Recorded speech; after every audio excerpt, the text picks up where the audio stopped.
Sorry. Sorry. I just do piss. Sorry. Dude, I can't believe it. So wait, so does it mean that my money, the money I pledged for this game is gone? Of what the concept of I don't like the title. The CEO is on the run? What?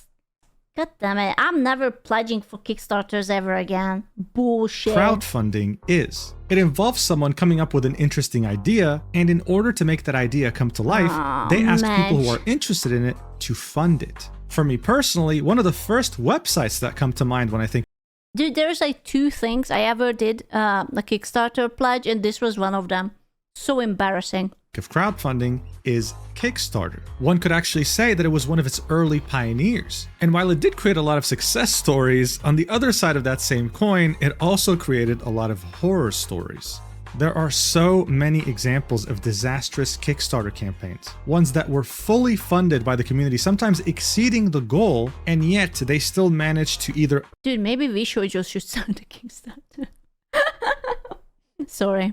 Hey, I was just thinking about who else is on the run currently with an obscene amount of money, and then I remembered. Under-deliver or straight up not deliver anything, with the most common reason simply being inexperience and mismanagement. One of the most infamous examples of this was back in 2014 by the massive channel at the time, the Yogscast. They wanted to make their own game and raised over $500,000 only to then fail spectacularly. They hired the wrong people, got scammed, and ended up giving a completely unrelated game to their backers as an apology instead of refunding them. It was a huge story, and their reputation never truly recovered after this. But just like how failed campaigns can be because of inexperience or mismanagement or both, sometimes you get the added bonus of extremely scummy and nasty behavior. And that's exactly what ended up happening. I can't believe I was one of these backers. I am one of the 42,000. Happening with Puffpals. It was supposed to be cute like Animal Crossing and whatnot. And all I got is scam. Island Skies. Madge. Marketed as an extremely wholesome and cozy game, meant to compete directly with already well-established titles such as Animal Crossing. Yeah. So many people ended up being charmed by this game that I was one of them. I feel like a cock. I feel like I'm sitting right now in the cock chair. Right? it had beaten its original goal by 3,300%. This was back in 2022. Today, we're in 2025. And if you go to this button that says pre-order the game, you're met with a page that says that the original domain of this game is now for sale at the very low price of $100. How the hell could this happen to a game who wanted to only raise $75,000 and ended up with over $2.5 million? And why the hell are there 5 total lawsuits currently? Oh shit. They are being sued? Oh. Dude, they are in such a pickle. Buy the domain? I don't want it. I wanted the game. Currently ongoing, suing the developer for almost the same amount they raised, which is $2.1 million. Well, as you might expect, this didn't happen. Yeah, that's so cute. Becker 6,239 requesting refund. Yeah, I don't think that's happening. I don't think that's happening, baby girl. Yeah. No, it's over.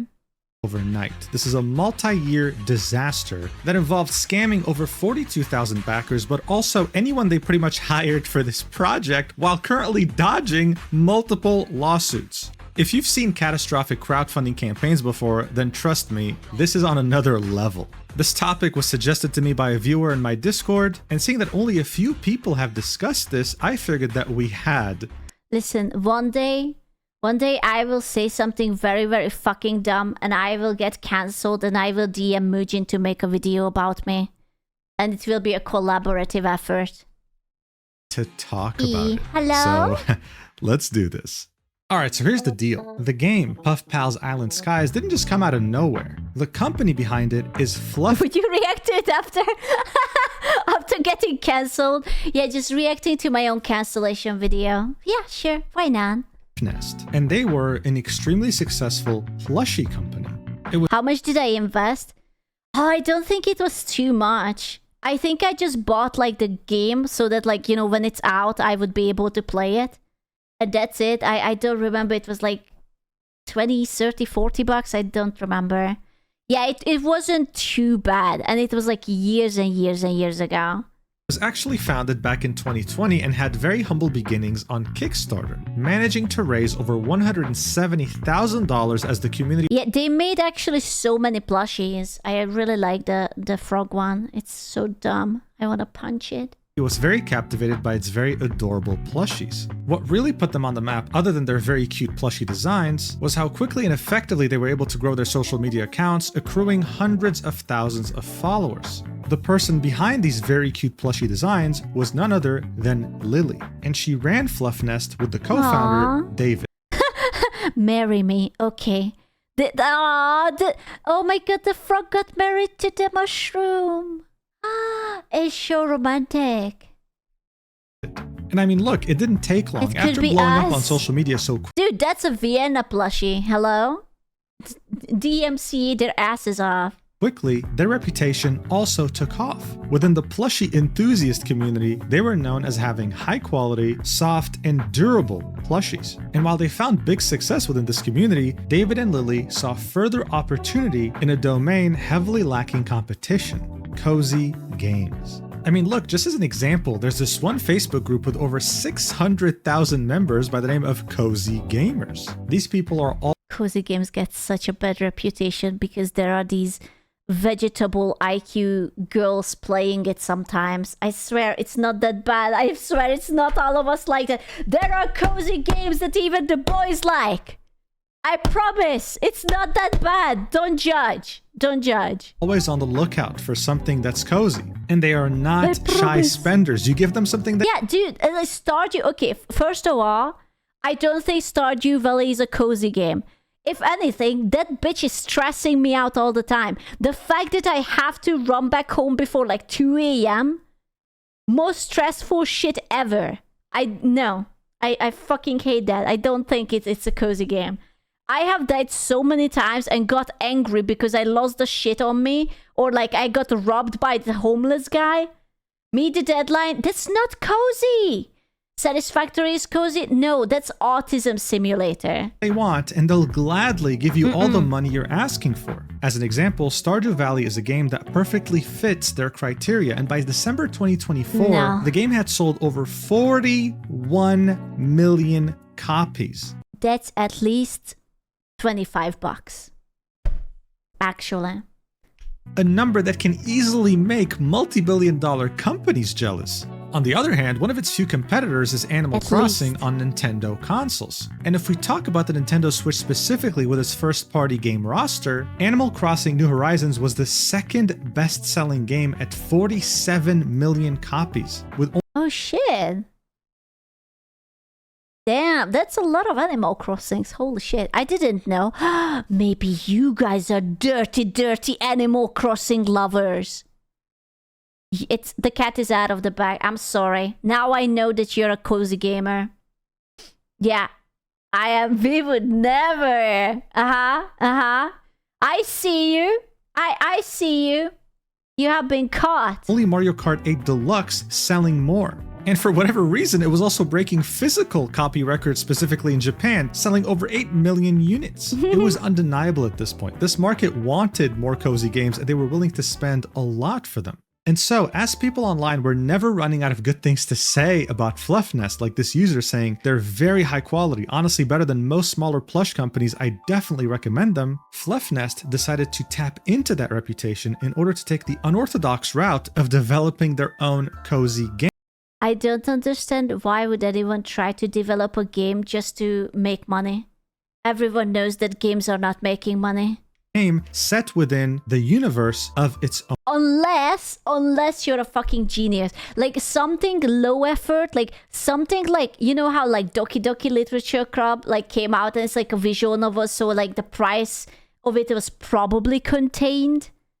Like it's not like 3D, it's like a predetermined route and everything. Like yeah. Or like what is it? What's the incest game? The Lay thingy. The what? The Andy and Laylee, whatever. Yeah, the coughing game. There you go. It's cool. It's you guys are calling it that. I don't know. I still haven't had the chance to play. Shut up. On plushies, which they called Puffpals.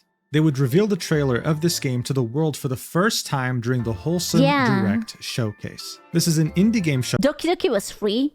What? No. Was it? No. Was just the upgrade paid? No.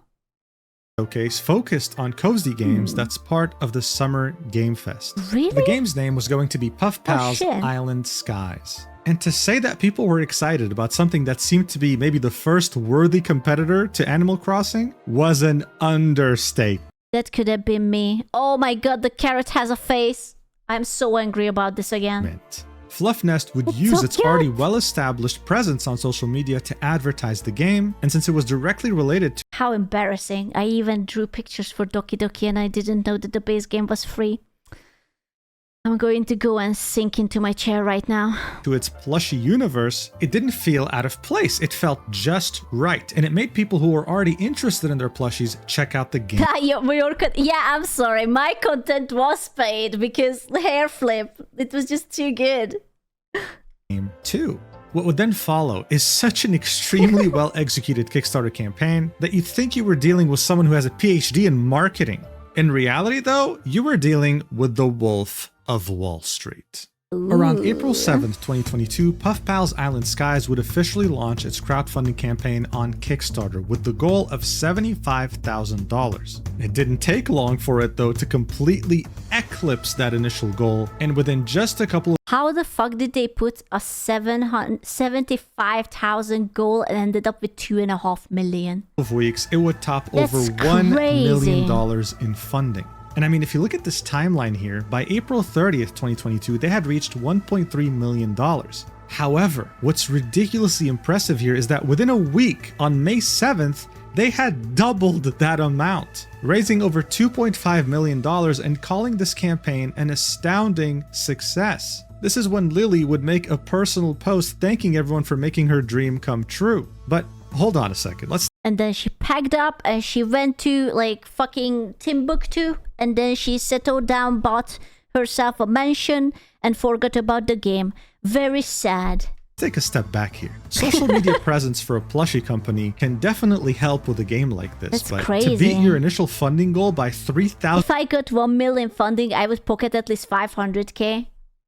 Why stop there? Pocket all of it. It's yours. You deserve it. You showed up. You made the page. You got the money. Why? 300%? How did that even happen exactly? Well, of course, there's a number of factors. Most campaigns on Kickstarters will have stretch goals. The initial goal would be to literally just make the game at its most basic form, but the more money you raise, the more features you unlock, like cooking, fishing, a free pet for all backers, and of course multiplayer at $1 million. That definitely helped with motivation for funding. What also helped is that the Kickstarter itself seemed very professionally made. You had a lot of the features already laid out as if they were already being worked on. And the fact that this was going to be not just on PC, but on Mac— Dude, they took a strategy from like the AAA games when they just do like a slice of the game. And they were like, oh yeah, we already have all this shit. Mobile and Switch as well? That made it all the more enticing. But still, it doesn't really explain why they made so much damn money. One could look at the different tiers, like how there were some that were priced at $5,000, allowing you to design your own. Can you imagine how much you would hate yourself if you spent $5,000 on a goddamn tier? Oh my god. 5k. This could have been you. Oh. Wow. Oh no. Own Puffpal to be an NPC in the game, for example. Or how for 2005... I'm fairly certain I just wanted the alpha access, so I guess I paid only $30.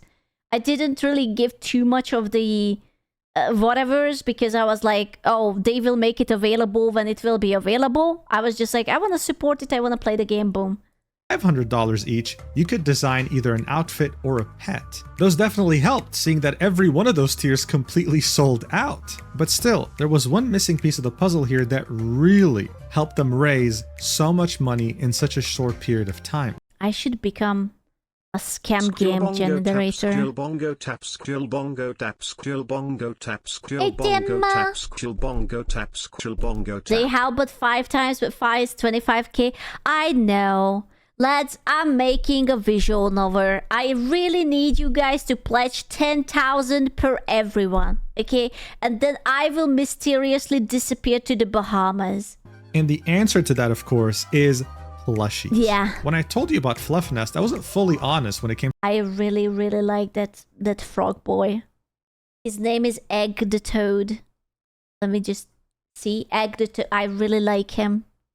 He's very attractive to me. to their business model. Yeah, they made big, very high quality and soft plushies, but they didn't make them permanently. When one of their many designs would sell out, it wouldn't be restocked. So there was a big factor of FOMO, otherwise known as fear of missing out. As you can see, this dragon, for example, was limited edition. Once it would sell out, it would never get sold again. This is part of the reason why their business was so successful. You'd have people spend a lot of Bro, they put gacha and FOMO into the game before the game was even out. money trying to collect as many of these plushies as they could, because once sold out, they'd never be sold again. Fluff Nest understood this all too well, which is where add-ons The plushie come in. NFTs. You see, in a Fuck. Kickstarter, you can pledge whatever tier you want, like for example, getting the game for $20, but then after having pledged, you can add add-ons to your total order. And in this case, they had quite a few plushies that were very highly sought after, sold only on Kickstarter, never to be sold again anywhere else, especially not A their mushroom. website. But since you could only buy them after pledging an amount to the Kickstarter campaign itself, it of course made many want to just pledge, for example, $1, or hell, buy the whole game for $20, and then add this on. And of course, the amount of money paid on the add-ons would contribute to the Surely they sent out the plushies at least, right? Right? Like, I understand that they got away with the game, but surely they sent out the plushies, right? total pledge. So if you bought Right? the game for $20 and a plushie for $45, your Right? total pledge would be $65, and it would count to the total $2.5 million Right? raised. And here's the deal. Seeing that this game had 42,000 backers, all you have to do is divide 2.5 million by 42,000, and you'll see that the average pledge by backers on this game was close to $59 each. So close to greatness. It could have been 69 if they do a little bit better. Seeing that So over fucking 30,000 close. of those backers paid $20 for the game or $30 for alpha access, it's safe to say that most of them bought an add-on like a plushie that truly helped this game raise such a ridiculous amount of money in such a short amount of time. It seemed like Fluff Nest really knew what they were doing, to a worrying degree. This was an incredible effort and made people have the highest of expectations for this game's development. So once the campaign ended, there was no time to waste. For the next year and a half, they would encourage all backers to join their official Discord server to hang out and build a community together. And this is where you'd also be able to interact directly with both Lily and David Pentland, as we can see right here on this video call, in which they were having fun designing a tea house. They would also share some processes of the game's development, like its music production. And overall, it seemed like they were on the right track. But, as you can imagine, it wouldn't take long until they would have to face their first setback. But- On September 22, 2023, Fluff Nest would post an update on its Kickstarter. The alpha's release date was being delayed by around a month. It was meant to come out on September 2023 and was now being delayed until the end of October of that same year. They would explain that they're doing this for design changes, That's always a good sign when they delay the games and it's like, don't worry, we will totally. Do you guys remember when Cyberpunk came out? implementation, quality assurance freeze, a 1 week remember. buffer for whatever reason. But hey, even though it was a slight delay, people It's didn't really think fine. much of it. And honestly, at the time, if you still wanted a refund, you could get it. Not to mention that I'm calling it now. Nintendo sued them and they used all the money on lawyers. Nah, I feel like if it would have been Nintendo, they would have made a big fuss about it. Like, they could have generated more money by saying that, oh no, we really want to put out this game, but Nintendo is cocking us. Here's another fundraiser thingy. Give us money. It's not them. Fluff Nest wasn't just hiring just about anyone to work on this game. They had hired Room 8 Studio to do the outsourcing for, well, the majority of the game. This is a studio Damn. with many triple Oh shit, that's like a fancy studio. AAA games in his portfolio, so hey, Fluffnest was taking this seriously. And so the big day came on October 31st, 2023, almost a year and a half after fully funding the campaign over 3,000% of their funding goal. They would finally release the alpha. If you were an alpha backer, you would receive a key and you'd redeem it on Steam. However, just one thing to point out before we get into the alpha itself, around a week beforehand, they wanted to confirm the participation of backers in the alpha. Oh, they wanted me to read, so that's why I never fucking got my key. Ah, that makes sense. It's not even them, it's on me. The way they can send them the keys. But the way they did this was in a survey format. So if you were an alpha backer and didn't see this update, you wouldn't get a key. And hell, if you were an alpha backer and filled this form out, you probably also wouldn't get a key because it was kind of disorganized. But yeah, no, I don't think so close to greatness, and yet Space Cat being cogged again by the ability to not read.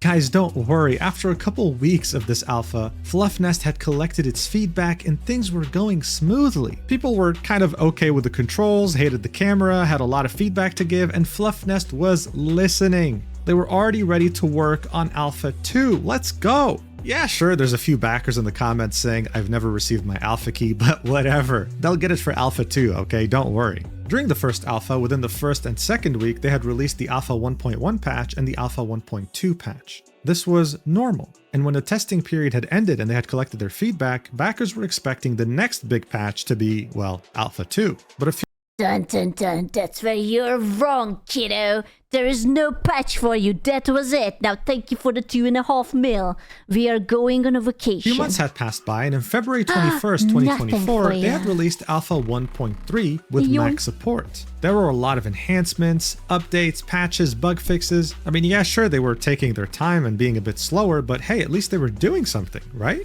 Well, almost no one could have predicted this at the time, but this innocent post filled with many exciting updates to the game would actually be the last ever meaningful update that this game would ever. I'm sure that they just got like the flu and they are just sleeping through it. I'm sure that it's not like that.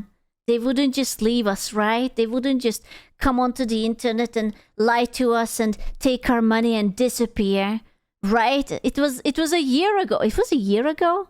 It was like a year ago. Hooray, more Yapcatus.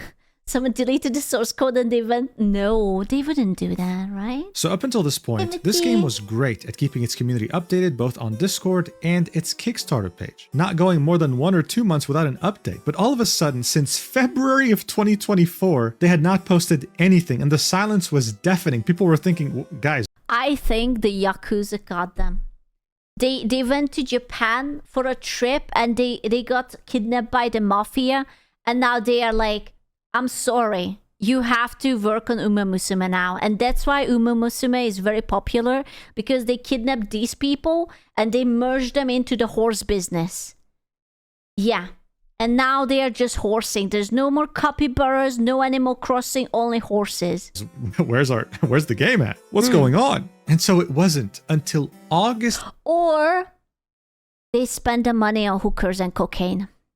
These are the only two options. Nothing else. 5th, 2024, 6 months after their last update, that they actually posted something on Kickstarter, saying, you may have noticed that we've been a bit quieter than usual with our updates. During this time, we've been doing work behind the curtains, making sure we're on the right track and refining our plans. While we may not have updates as frequently as before, we want to assure you that progress is being made.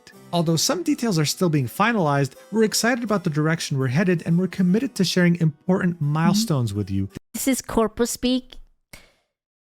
Yeah, maybe they talked to someone. It's very, they literally said nothing. They said a lot of word about, yes, don't worry, we didn't run away from your money yet. Trust us, okay? Winky face. Oh, these people who loan money to Shoujo. They are everywhere. Thank you for always having our back, and we can't wait to show you what's next.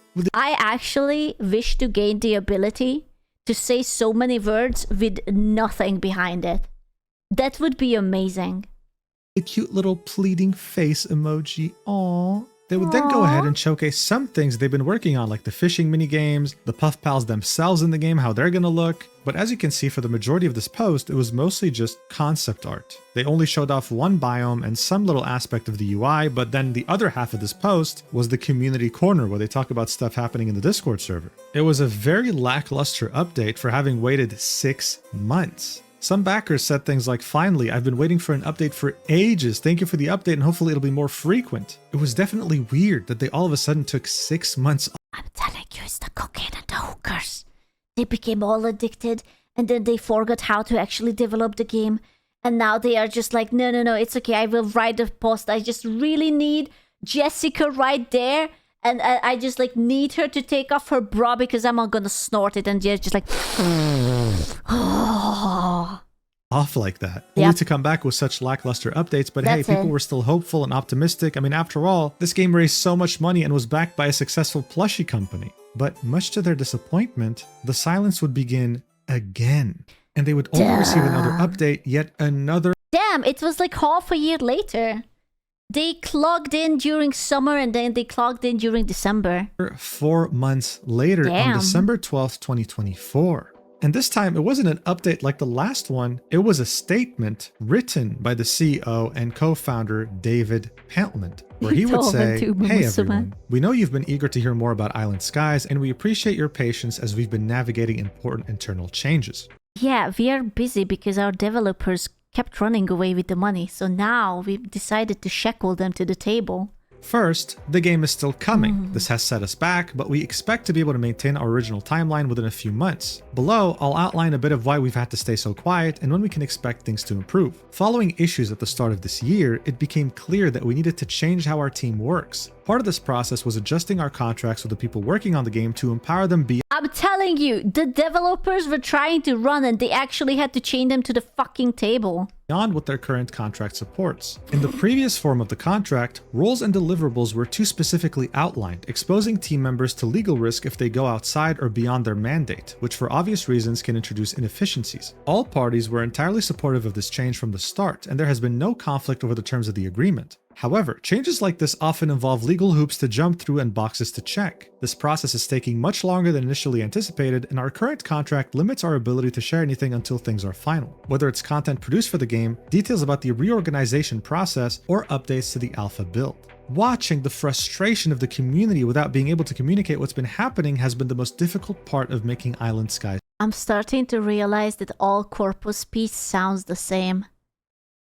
It's like an AI generated something, and it's so many words with so little substance, and it's just really nice, and it's like, we are so sorry, we hear you, we at this company, we understand your frustration, it really hurts us. Stop trying to buy me a Labubu. I don't want a Labubu. Be gone. So far. Our team is eager to show you what we've been working on, and we know it's hard to wait for updates during this time. That said, these changes are necessary, and we will always do what needs to be done to make Island Skies a reality and the best game it can be. I'm very happy to have gotten the green light from all the lawyers involved to finally share this update and to be close to finishing up this process. We're planning to bring you another update like this by the beginning of February to share where things stand. Thank you for being with us through this. We're wishing you a happy holiday season, and we can't wait to share more with you in the new year. Signed, David. Whoa. What the hell was going on? But more importantly, how is this the Dude, the hookers are running. They took all the cocaine, all the money, 2.5 mil, gone. backer's problem? This statement felt like David was just venting about legal issues he was having at his company without giving anyone any meaningful updates on the game itself. It just felt out of place. The community this time was not as supportive as the last update. They were disappointed with how little they were being communicated with, and a lot of them started getting very worried. Where's this game headed? It's been a long time, and we're still on Alpha 1.3. Nothing has been changed in the game itself. Nothing has been shared except a few pieces of concept art. And this is when people, just like this person here who's pledged $225, would start asking for refunds by emailing reports@fluffnest.com. This very professional and successful plushie company was Yeah, I have a feeling that they are not going to get the refunds. I guarantee you that no one is getting a penny. losing all the goodwill it had garnered and used to make this game's I don't funding think possible. so. But we were only still at the tip of the iceberg. The tip? Around 3 weeks before this very disappointing update by David, Fluffnest would announce a Black Friday sale in which you could get 25% off its entire Puffpals roster. Seeing that 25% is a large discount. Can I buy the plushies? Are these like still up? Or wait, no, they said the domain was off. Oh, fuck. Oh, I could have given them money and they could have scammed me. And the fact that many of these plushies won't be so sold excited. again, people would naturally jump at the opportunity to buy them. As a reminder, Black Friday typically occurs around the end of November. A month would then pass, and by the end of 2024, you start seeing more and more people complain about the fact that their shipment still hasn't arrived. Even saying that they run away with the plushie money as well. Fluffnest had overcharged them for shipping. You can buy, but will you receive them? That's the point. I don't want to. I just want to spend an obscene amount of money and hope that I will get it, but it's like a long edging, you know? You'd start seeing many stories like this user here saying that this happened to them and that they have been emailing them for over a week to get a refund and that they never responded. They even detailed how for larger plushies they used to pay $9 for shipping, and for this Black Friday sale they were charging $25. Okay, to be fair, shipping is fucked everywhere. Okay, and I blame your freaking president for it. Okay, ever since Trump is in the office, shipping, because of the tariffs and everything, it's a fucking nightmare. Okay, it should be cheaper. We have the technology now and it's even more expensive. So by this point, Fluffnest's reputation wasn't just being affected so by dumb. the game's disastrous communication, it was being affected by its once great plushie business, period.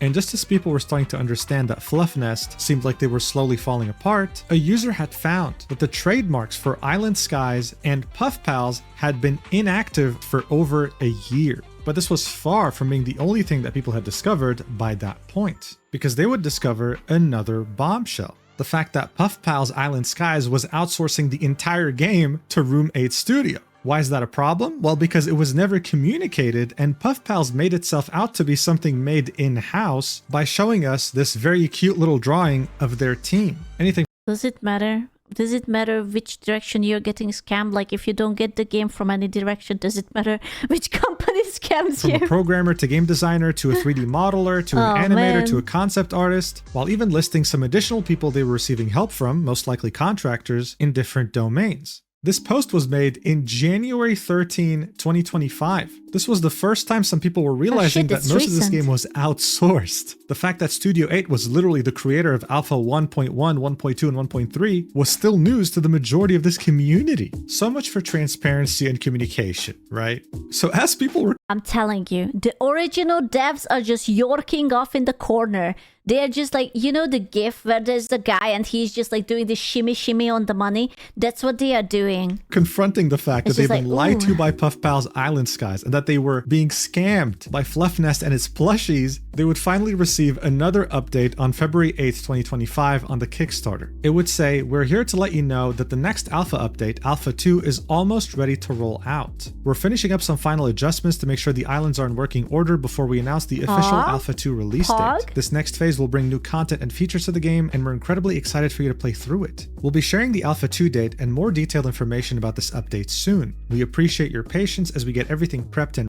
I believe that this is how it's going to be. They released the Alpha 2 and now everyone is happy and satisfied. We are super excited to get into this next testing phase and hear everyone's feedback. It's been a journey and we hope you'll enjoy what we've created so far. They then talk about how they're not sure of dates yet, how long Alpha 2 is going to last, when early access is going to be, when the full release is going to be, pretty much saying that they're winging it. And then they would say, "Looking ahead, we're working to establish more consistent communication with you. Our goal is to get back to providing regular updates after Alpha 2's release." So overall, it seemed like everything was hinging on Alpha 2, its release date, and its success. This would maybe allow Puffpals Island Skies to recuperate some of the trust they had lost over the last few months, and maybe even prove to some people who had already given up on the project that it's still slated to come out one day. But of course, they were met with the majority of their backers casting doubts on the fact that this is going smoothly, and some even questioning, I wouldn't even respond to the comments, man. Just a wasted time. There's no point. why the lack of updates? David had explained in December that it's due to restructuring contracts, but how does that make any sense? Why would updates stop just because you're reworking contracts of your employees, which weren't really your employees because you outsourced this entire game to studios? Bro, I'm telling you, the employees were just the hookers. That's it. all of those other people's, they were just hookers. They stopped blowing because the money went away. That's it. Wow. I know. It's shocking. Studio 8. Things already weren't making sense at all. The Discord server wasn't any better because for the duration of this silence that occurred throughout 2024, the only updates they'd have is new Puffpal plushies. But hey, to be fair, just 19 days later, the game would have another update on its Kickstarter. Maybe they actually meant what they were saying. Maybe their communication was actually going to be regular now. They would again start off by saying that they apologize for the long gaps in communication, that there were external factors that prevented them from sharing information earlier, saying that they recognize how much this has impacted trust in the project and led to uncertainty with the Island Skies community. We truly appreciate your patience as we navigate this project. All right, so what's the deal here? What is the current state of the game? They would say, up until now, we were restricted from providing updates to the community. That period has come to an end, and we are excited to summarize some of the changes we've been working on. We had hoped to have an Alpha 2 build ready alongside the lift of the information embargo, but that did not happen. Instead, we will summarize the changes here and we'll bring you more information as we get closer to Alpha 2's launch. And then, this is when they would hit you with a big slap to the face with something that was completely unexpected. No. Island Skies is migrating from Unity's game engine to Unreal Engine for many small reasons. Unity's payment model change did not factor into this decision. This change has improved performance and made development move more quickly. This process started in December 2024 and is currently in progress. So all of a sudden, within 3 years of this campaign concluding on Kickstarter, they decided to switch engines. Okay, not a small feat by any means. They would— Dude, why? That's... Yeah, I still don't think that's the biggest pickle in this entire thing. I feel like there is a fucking red flag hidden up somewhere in my ass and I just cannot pull it out yet. Then outline a bunch of features, but honestly, without images, without actual videos, you can't really believe them at this point. They then said to expect Alpha 2 within 6 to 8 weeks, so April 2025 by the latest. They would then say that by mid-2025, they would want to release early access for everyone, and then the full release would be at the end of 2025 or at the end of 2026. It would fully depend on early access feedback. But then there was a big question, which they answer, which is, why has communication been so limited? They would again reiterate that there were external circumstances that prevented them from sharing updates, but they wouldn't specify. I swear to God, this fucking corpo talk. Why can't they just say that we can't fucking tell you because we are in a pickle or something? I hate it when people say shit without actually conveying information. It's like my time and my brain cells are wasted. Because it's a lie. But at least make it like a believable lie or something. Like what external factors? What's going on exactly? They would then again say, hey, communication is going to improve. Expect more stuff in Alpha 2, regular updates, community feedback with polls, discussions, etc. They've already said that a million times though. But then this is where things would get interesting in this little update. Have any legal issues impacted production? They would go on to say, the legal issues that have primarily impacted our ability to communicate openly with our backers had a relatively smaller impact on production and are no longer ongoing. But the legal issues that impacted our ability to communicate openly do not include the lawsuit. Yeah, dude, the music became so menacing. Like, what the fuck? It's like... Da, da.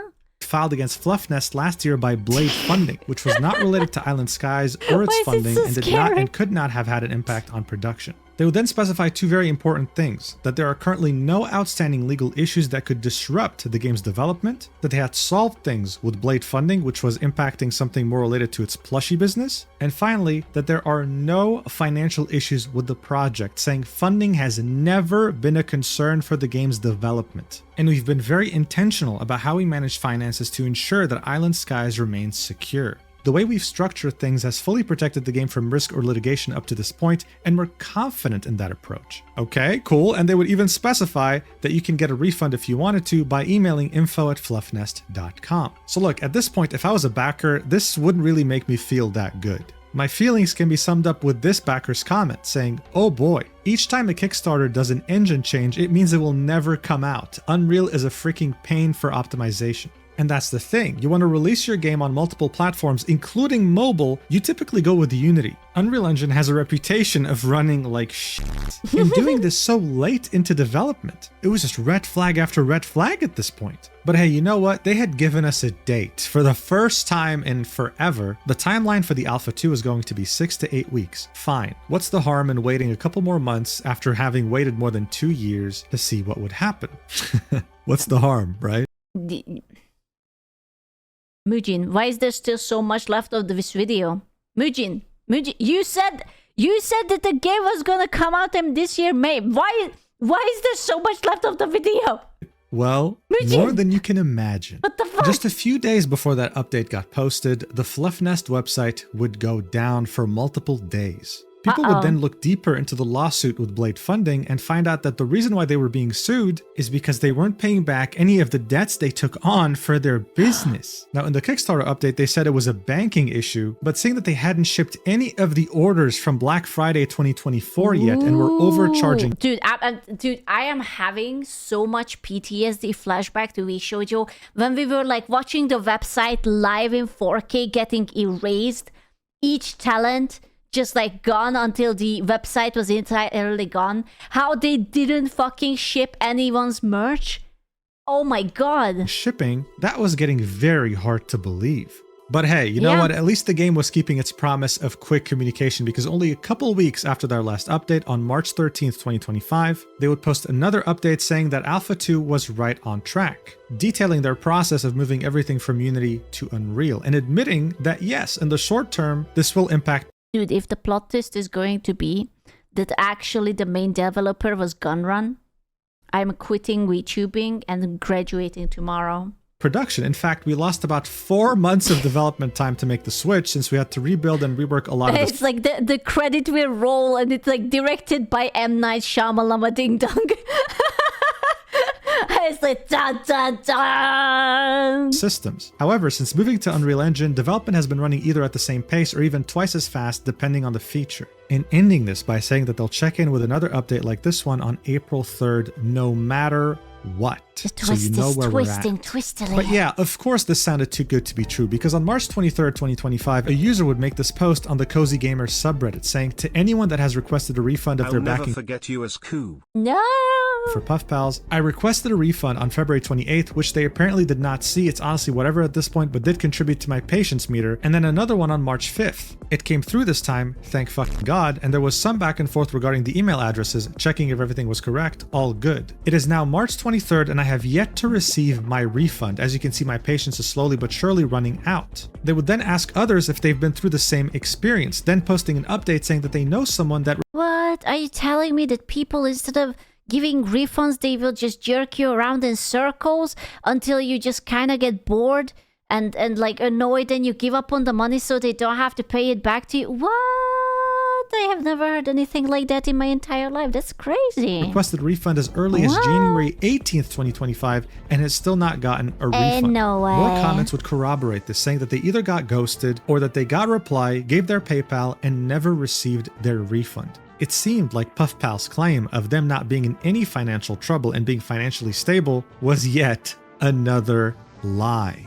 And speaking of lies, their next update would be on April 17th, 2025. They said that Alpha 2 is still on track to release in the same exact time frame, and they would show off some new UI elements, ending the statement by saying you'll hear from us again with another quick update like this on May 1st. But while people were Surely we heard about them on May 1st, right? patiently waiting for this next update, something like else occurred. Right. Around April 2025, Fluffnest's website would go back up, and they would have the gall to hold a clearance sale. This user would post on Reddit. Okay, that's based. Okay, it's like, yeah, like, you know what? I know that we haven't shipped shit. I know that you have been waiting for the game. But anyway, do you want to buy these new plushies for only $45? And say that it's been over 43 days Yeah, and just his one more order scam, didn't even please. ship yet. One What's more. going on? Well, it turned out that just a few days ago, on May 1st, 2025, people would find out that not only did Fluff Nest fire every single one of its employees, but that it was going out of business permanently. Yes, that once very successful plushie business, which went viral on social media and was known to have very high quality products, was just like that, shutting down. This news would be shared on their Fluff Nest Discord server, and one of the first things they would say in their statement is that Island Sky's production is secured and will not be affected, but that they would have to halt all operations related to their physical goods. This was their reasoning. Over the past few years, rising shipping costs significantly stretched our resources. Although we tried to absorb these costs without significantly raising prices, the final shipping invoices we received earlier this year were much higher than anticipated, creating a major financial shortfall. We explored several solutions to address this shortfall and to minimize customer impact, and until very recently, we believed we had viable paths forward. However, in the weeks following the recent announcement of tariffs on goods from China, it became clear that the situation So it was actually the plushie? Yeah, they blame this on Trump. They are just like, sorry, you voted for the wrong president. We have these tariffs now. We are going out of business. Sorry. Changed, and there was no longer a viable path forward for Fluff Nest's plushies. At the same time, we've been working through refund requests for plush orders awaiting The orders were made in 2025. It doesn't matter. shipment and from customers unhappy Simply with Island does not Skies. matter. We expected this could create some issues, but the volume of transactions seems to have created much larger issues than this has in the past. This would not be critical on its own, but combined with everything else going on, it has quickly left us with no options. They would end this by saying that they're not able to take any new refund requests anymore, but that they would still be honoring all pre-orders. I can't imagine how shocked I'd be, not just as someone who had pledged for the game, but as a Dude, after so many years, I wouldn't fucking be shocked. I would be just like, yeah, at least they are saying it out loud. fan of their plushies. This was so incredibly sudden, but the surprises weren't going to stop anytime soon. A couple weeks later, on the 19th of May, people would also find out that Fluff Nest has not only permanently shut down, but that they got rid of their entire mod and customer service team, which was also serving Puffpals Island Skies. And at the same time, David in the Puffpals Discord confirmed that due to the situation happening with the plushie company, refunds for Puffpals Island Skies would be halted. At this point, this entire business was collapsing faster than anyone could have ever predicted, and they didn't know what to think anymore. They were told repeatedly that Puffpals Island Skies was not financially affected by any of this, that it had all its finances secured, but it was very hard to believe at this point. So where did the money go? Because we are talking about 2.5 million. Like, I don't care about the fucking plushies and whatnot. I don't think that the plushies cost 2.5 mil. Where's the money? For fans, this Where's was a the time of money, complete Lebowski? and utter uncertainty. People wanted concrete answers as to what Dude, I listen, as much as I respect everyone being addicted to cocaine, surely it's not that everyone is addicted to the cocaine. what happened right? to their orders and the game they backed, but they couldn't find info anywhere. It would only be on May 21st, 2025 that Fluff Nest would I'm sorry, Square, what's the new Ferrari? God damn it. post its last ever update on the state of Puffpals Island The Skies. last. Here's what they had to say. But the Hello, alpha. everyone. The development of Island Skies has been incredibly challenging, But they to say the promised- least. For the past few years, we were under NDA with a third-party studio and couldn't discuss many of the things happening behind closed doors. However, now that other parties have made some of that information public, we can speak more openly about what's happened. After the Kickstarter, Fluff Nest entered into a milestone agreement with Room 8 Studio to develop the features necessary to deliver early access based on the GDD we created for the campaign. The agreement was for $1.1 million over the course of 1 year. This would leave around $500,000 of wiggle room, as approximately $1 million from the Kickstarter went to taxes, fees, campaign expenses, and the production of physical goods. Even though plushies weren't included in any of the tiers, add-on plushies were still counted in the campaign total. We couldn't have been more excited to make Island Skies, and we wanted to bring in as much experience and assurance as possible. This is when they would detail production issues and management changes. While I love management. That's in. There it is.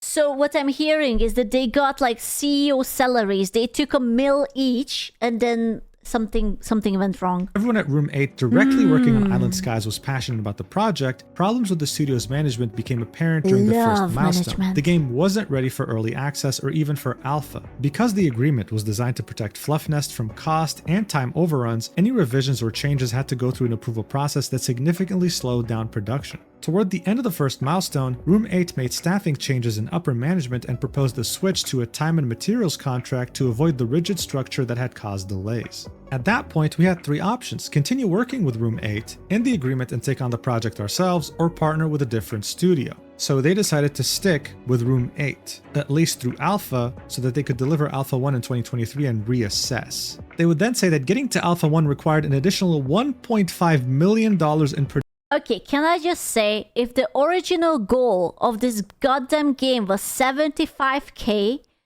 and you managed to make 2.5 mil, and your Alpha 1 still requires 1.5 million, then you're just very shit at managing this? Like, how are the numbers numbering here? What is this?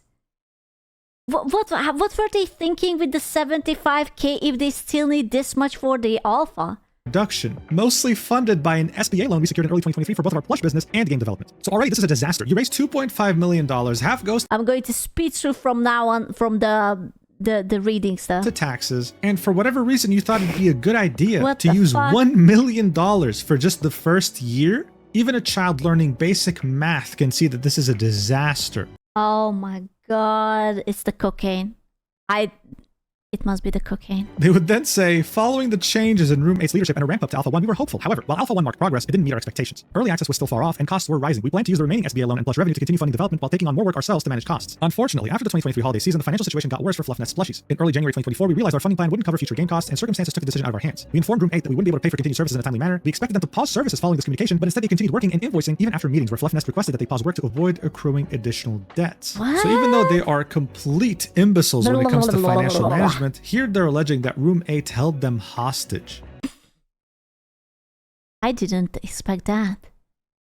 They were like, you're fucked. It's our money now. But of course, this is without them detailing how much they had already owed Room 8 when they Sure, there was a hooker. Listen, maybe the hookers were with Room 8. Okay, I'm still unwilling to give on my idea that there were hookers. informed them that they couldn't pay cocaine. the continued services. If you thought this was already bad, well, wait till you hear this. During this time, we sought other funding options, including from interested investors. However, the Alpha's quality and Room 8's continued work at Filthnest's expense negatively impacted negotiations. Throughout 2024, we continued to negotiate with Room 8 and reached a tentative agreement to switch from a work-for-hire model to a profit-sharing arrangement. However, because of our SBA loan, the new agreement needed to be underwritten and approved by the SBA. While preparing for this process, we discovered significant accounting irregularities that delayed submission and posed an existential risk to our plush business. We were unable to recover the plush side of the business. It took several months of blood, sweat, and tears before we were finally confronted with the reality that the plush business was no longer sustainable. This was a deeply painful realization and one that only became clear very recently. But after replacing our accountant and undertaking significant and costly legal and financial work throughout 2024, we were finally in a position to proceed with the agreement by early 2025. What? What do you mean accounting irregularities? What do you mean you Isn't it a code word for embezzling? Accounting irregularities. Yeah, man, I'm fairly certain that's a code word for fucking embezzling. fired your accountant? David, the guy who's probably writing this, is the CEO. How are you unaware of the terrible financial situation That was the other Ferrari. How many Ferraris do you fucking that you're need? in, man? They would then say where things Maybe it was the yacht. Have you considered it was the yacht? stand now. As we approached finalizing the new agreement, it became clear that Room 8's senior management does not have a clear understanding of the project's current state or how much work remains. Because of this, we can't trust that the issues we've already faced won't reoccur. We informed Room 8 that we won't proceed unless their leadership presents a plan that directly addresses these issues and commits the necessary resources to Island Skies. In the meantime, we've continued working on the game ourselves. Based on our experience, we don't currently trust Room 8 to deliver a version of Island Skies that meets our standards. So hey man, that's wonderful to Bro, can I just say how much I respect the guy who is working on Stardew Valley? Because yeah, sure, he's like very fucking slow and like the chocolatier whatever game is not out yet. But holy shit, he had been working so hard and so much and a lot of like free DLCs and updates and whatnot. here, but what do you mean we've continued That's working on the crazy. game ourselves? For the last 3 years, Room 8 has been doing everything. What are you gonna do? Like, what the fuck? They would then end this with, looking ahead. Despite everything, we are continuing to push toward Alpha 2. We remain fully committed to delivering the game we promised. While we can't provide a date, our focus is on But actually, they did not, in fact, continue to push towards Alpha 2. development, I'm quality, sorry. and our own well-being. That was a lie. We'll share another update as soon as we have a firm release date for Alpha 2. Thank you for your patience and support during these turbulent times. With love, Fluffnest. Dun, dun, And with that, dun. this would be the final update that the backers would ever receive. And within just 24 hours, the community being understandably very outraged and seeking more answers, while displaying their discontentment, would get silenced by Lily, to the point where she would even delete the general chat channel in their Discord server. Some of these disgruntled users would Dude, you should have just deleted the entire Discord. What's the point? move their discussions to another channel, and guess what? That channel would also get purged too. A month later, around June, people would realize that the address info@fluffnest.com used to refund the game or plushies would just disappear. It didn't exist anymore. And now, when you go to the over 8,600 Wow, this is me. Wow, I totally forgot about this. Looks like a scam now. I don't think it was a scam. I think they fucked up. And maybe someone bought a Ferrari. Maybe two. comments on the Kickstarter page, But it is basically, littered yeah. with people requesting refunds. And of course, that one guy selling his account with Puffpals Alpha in it for $5,000. I mean, come on, man. This whole thing was a catastrophe For 5,000, that's such a good price. I'm DMing that guy later. on an apocalyptic level. From an Hiya. incompetent CEO to a community that was backstabbed to even Lily, the artist that made these cute designs, also participating in the whole silencing movement on Discord. Of course, when this initially happened, people Are you telling me you can't trust artists anymore? I remember when the whole NFT thing was going on and everyone's was shilling out those awful scammy websites. I remember. still had many questions. How did it come course to you this? can. Well, throughout the second half of 2025, we would start receiving many answers in the form of lawsuits directed towards both Fluffnest and David himself. The same lawsuits that want over $2.1 It's the hookers sue them. million in damages. And it would be here that we truly find out that this wasn't just mismanagement or inexperience, this was scummy, malicious behavior from the very Ooh. beginning. Drama. Alright, so here's the deal. Typically, when you make a purchase with a credit card, you have a chargeback time limit. This is independent from the vendor itself, so in this case, Kickstarter. You could call up your bank and ask them to reverse a transaction on your credit card. Legally, this works perfectly if you bought something and it wasn't delivered. In this case, the game wasn't being delivered. But as you can see here, you typically have a chargeback window, with the maximum being PayPal offering a chargeback even after 180 days. The problem though was that most people had bought their pledge in 2022. It had been years. But this limited time window can be bypassed if the company that you paid to provide a service for you declares bankruptcy. So even though a bank will have like a 60-day window for you to charge back, if they see that the company you're talking about is facing bankruptcy, they'll refund you the money I did not know that. because, I mean, come on, they're not going to give you anything. They're facing bankruptcy. Holy. The problem here, though, is that Fluffnest, even after shutting down its plushie business and admitting financial problems, even with its game, has not filed for bankruptcy. This means that for most backers, they can't initiate a chargeback with their bank because the bank will see that this company's not bankrupt. This, of course, is done on purpose. It's not a coincidence. Fluffnest knows what it's doing. That's why they're trying to hold out declaring bankruptcy for as I feel like if I wanna actually embark on my villainous ways, I will have to read much more legal documents.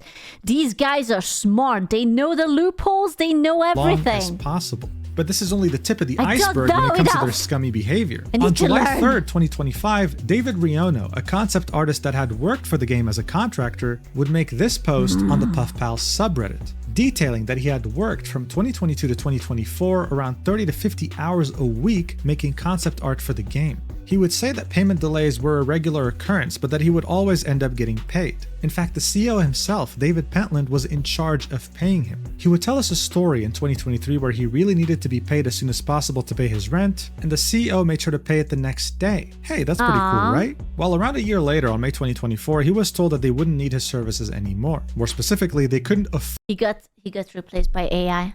That's it. Now there's like a robot beep boop. to keep him on the project. They specified that. The artist was devastated but not exactly surprised. He sent them the last invoice to wrap everything up, but at the same time, he was also still owed money for March, April, and now May of 2024, with the total amount being over $12,000. Bro, how do you just not demand to be paid within a month? Like, if someone wouldn't pay me over months and months and months, I would lose my marbles. I would just pay them a lovely visit and I would have a very hot coffee in my hand. The artist did confess that some of the Never work he had trust done was a anyone. bit extra, going the extra mile, so he did edit his last invoice and the final owed amount was $11,410. That was several months of rent and expenses, and of course stress began to eat at him. He would keep emailing the team asking for payment, and he would receive reassuring replies like, hey, Bro, listen, if I wouldn't get paid, I'm gonna be honest with you, I would stop working probably after they owe me 1,000. It's like, you owe me 1,000 and you want me to keep working? I don't think so, baby girl. I don't think so. At 10K, I would have stopped way earlier. Listen, if you wanna fuck around, feel free, not with me. hey, the money's coming, don't... Did I mention that I almost got into a scam like this? It was, I almost worked for someone for a visual novel, and I was commissioned to make Dakimakuras. Yeah, I mentioned it back then. It was like I had to draw Dakimakuras, and I was supposed to draw like character sheets and whatever. And I was like, okay, so here are the sketches, and can I get like, I wanted like half payment or like whatever prepayment. I don't ever do finished work without getting paid. And he was like, oh yeah, I will send it. Could you just like color it first? Could you just do like the line art and anything? And I was like, yeah, sure. I will do it after you sent like first half of the payment. And it was like, oh yeah, I'm just traveling right now, but I really need it for like the Kickstarter. And I was like, no, I don't think I will. And eventually he just kept asking for like progress, and I kept asking for money, and we didn't really go anywhere, so I don't know about him. Don't worry. But of course, the money never came, and the guy had to move back in with his parents. He was ruined financially pretty much, Poor and it took dude. him years to recover. After getting his life back together, he decided to sue Fluffnest and David Pentland. But he would detail what he's struggling with right now. David is refusing to be served anything. You see, getting served is a necessary and extremely important step in... Wait, you can just do that? That it's like, nope, I'm not at home. You cannot serve me. I don't want it. I am not saying that. I'm not looking at it. You cannot serve me. Suing someone. It means that the What? person you're suing has received notification that legal action is being taken against them. But for that, they need to be tracked down. They need to be actually handed the piece of paper. If they don't have a permanent address, if they're not in the country, if they're fleeing and doing it on purpose, then technically speaking, they can dodge being served for as long as possible and not face consequences. This was exactly what David Pentland was doing. He was dodging any accountability and making sure that no one could find him to serve him the lawsuit that his concept artist was trying to What? present him. Again, extremely scummy behavior. But the good news is that there's been a few updates in this lawsuit with David Riono and David Pentland, and in order to get all this info, I joined the Discord server called Flopnest, which mostly comprises of people who had backed the game on Kickstarter and became refugees. Do you guys think that Gunrun will ever accept his serving paper, or is he also just like doing a marathon around the world right now? Like, I didn't know that was a thing. If I would have known, Once they got banned off the main Discord or Man. left it because of the crazy It's marathon silencing time. treatment they were being given. So David Riono's case was actually filed on April 16th, 2025. Initially, the hearing was meant to take place on the 6th of June, but it had to be moved until the 21st of July because no one was able to serve dude, what if they are vacationing together in Kazakhstan? He's taking his Ferrari. It's either that or the yacht. You can't forget the yacht. David Pentland. David Riono requested the court to allow him to serve David Pentland via mail or by publication in like a newspaper or similar. What if you just like find his window and like you spray paint it on it or something? Or like you stalk him to like the grocery store and you hide it in between his groceries that he had been served. He's like, here is a kilogram of potatoes, also your paper, congratulations. But a couple of weeks later, the judge denied that request, which was very weird. What? But the good news was that on the 9th of July, David Riono was finally able to somehow serve David Pentland. It worked out. And on the 22nd of July, the hearing took place. David Pentland did not show up to court. David Riono argued his case. And within 2 weeks, judgment was entered. This image, of course, is from the Flopnest Discord. The court ordered Fluffnest Games to pay David Riono a total sum of $11,535. But that was far from the only lawsuit. Remember Blade Funding, the ones who gave the business loan to Fluffnest? Well, in Fluffnest's Kickstarter update on February Remind me to never ever handle that much amount of money. Never. I would be terrified of getting sued. Although, at this point, I feel like maybe I could just run home and just live like in a field where there are nothing but like bears and foxes and spiders and no one would come after me. February 27th, 2025, they specified that them being sued by Blade Funding was Peasant only life. due to a banking issue and has since been settled. While of course adding that there were no financial issues with the project. Well, it turns out that for once, they weren't lying. They did actually settle with Blade Funding. But by settlement, it didn't mean a handshake. It meant that they had to pay them an amount of money and Blade Funding agreed to that. They were meant to pay them a total sum of $98,000 and just stop paying at some point. Because of that, Blade Funding would sue them again. What? And lucky for them, the verdict would come very quickly. The judge would order David, Lily, and Fluffnest in general to pay back the sum of $98,000. Not a small amount by any means, and this judgment was entered on May 15th, 2025. Okay, but Muji said that they had like 1 million in damages. This is 100k, and the other dude is owed by 10k, right? So where's the 900,000? But hey, don't worry. At this point, I'm a lawyer channel because we're not just talking about Blade Funding. We're also talking about another company claiming the same thing happening to them with Fluffnest by the name of Funding Futures LLC. On the 12th of May, they would file a commercial trade contract lawsuit against Fluffnest. And guess what? They would also win their case. The judge would order Fluffnest to pay the sum of $69,000. I mean, at this point, the money just keeps racking up, baby. Guys, David Pentland is one of the most shameless people I've ever seen. The guy took out loans from just about anyone, including American Express National Bank. They had also filed a lawsuit against him on March 4th, 2025, and it's still ongoing. The first hearing was on the 6th of August, but of course, David didn't show up, only American Express's lawyer. The next hearing was scheduled for the 3rd of November, so look, I can't predict the future, but I'm pretty confident that David is not going to show up to that one either. And finally, remember our good old friends Room 8 Studio, the guys who pretty much had worked on the entire game by themselves? Well, they're also suing Fluffnest and David Pentland. It was filed on the 16th of May, 2025, and they are seeking $1.9 million. That is pretty much like their entire Kickstarter fund at this point, man. The story in their lawsuit would actually be very different from what Fluffnest had to say about them. Surprise, surprise. From their point of view, Fluffnest was coming from the beginning. When Room 8 had found out that they couldn't pay them anymore, instead of finding a solution, Fluffnest would keep delaying and obfuscating what was actually going on behind the scenes. And one of the craziest accusations in this lawsuit is Room 8 saying that David Pentland had threatened to bankrupt his company on purpose so that he can't pay Room 8 legally anymore. Saying that he had openly flexed this in his Discord server, saying that he would just withdraw all the money from Fluffnest Games, put them into another entity, claim that Fluffnest Games is bankrupt, and just not have to pay Room 8. Like, how stupid can you be, man? Another thing that David had said in his post on Kickstarter. What? Why? What?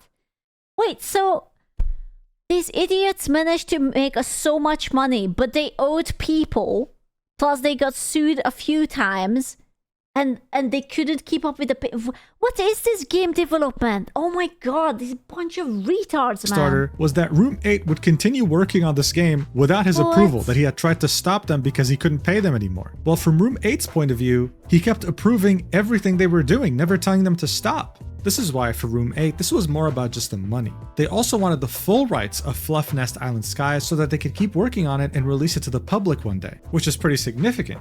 I find law so interesting, especially in America. I feel like it's so flexible. I always thought that it's like kind of like clear and black and white, but then you can do shit like simply not accepting a piece of paper and then they just like can't catch you. It's like a hide and seek sort of with the lawyers.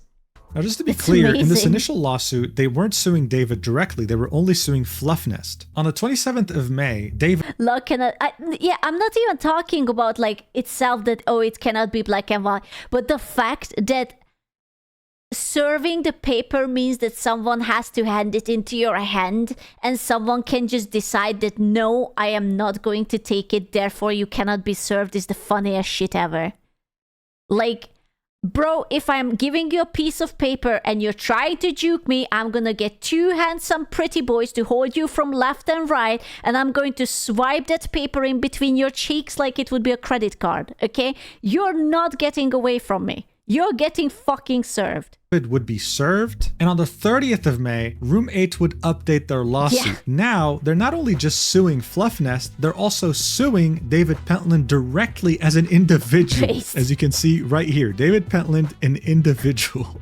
At this point, David and his lawyer had until the 9th of July to file a response. And they did, 7 days late. Now, I just want to specify something just for you to understand. The initial lawsuit by Room 8 was 22 pages long, and as you can see, had a lot of text. David Pentland's response was literally one-liners.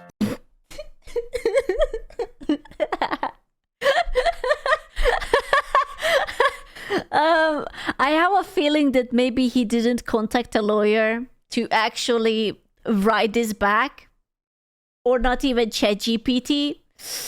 Yeah. Like, yeah, whatever, let's just get it over with. And at the end, it would say that the defendants, so David and Fluffnest, are requesting that the court dismisses the complaint and denies all relief to Room 8, making Room 8 pay for the lawyer fees that David is paying for this, and to award him anything else that the law dictates for having to inconvenience him to respond. This is the most tone-deaf thing I think I've ever seen. Like, I don't even cover law. Like, I don't even read lawsuits. But dude, this is ridiculous. If I was the judge, I would have a stroke reading this. Room 8 would counter that statement and say, no, we're 100% suing you. We're not going to take any bullshit. David's lawyer would respond again, hoping to be able to Wait, David's lawyer. Wait, so there was a lawyer and they still only wrote these one-liners? Fire that lawyer. That lawyer is not good. dismiss this, and he wasn't able to do that. The trial is now officially scheduled to be on April 2027. Unfortunate. 20... What? Why? Why 2027? That's like 2 years from now. Oh my god. It takes that long. I mean, that's a ridiculous amount of time to wait. But I think it's safe to say that if they actually wait that long, David by then would have probably been homeless. So, I mean, this is an easy win for Room 8. But is it really? Because they'll never see that $1.9 million ever again. But some fans are still hoping that by then, Room 8 would get the rights for the game and maybe they'll get to see it. Additionally, fluffnest.com still exists to some degree, but on the 8th... Hello? What is that gray cube on my stream? Who are you? Why are you here? of February 2026, it'll expire, and I don't see anyone renewing it. And when it comes to the website that redirects you once you click on the pre-order the game button on their Kickstarter, I'm currently in the process of buying it. I'm sorry, I have an infiltrated person right. Who are you? Why are you gray? What are you doing here? What are your intentions? I don't know who it is. We are fucking dead. I don't know who it is. Paid the money. The transfer of the actual domain to me does take a while though. But if you're watching this video maybe a few days or more than a week after I published it, make sure to go there because I'll have a surprise for you. All right?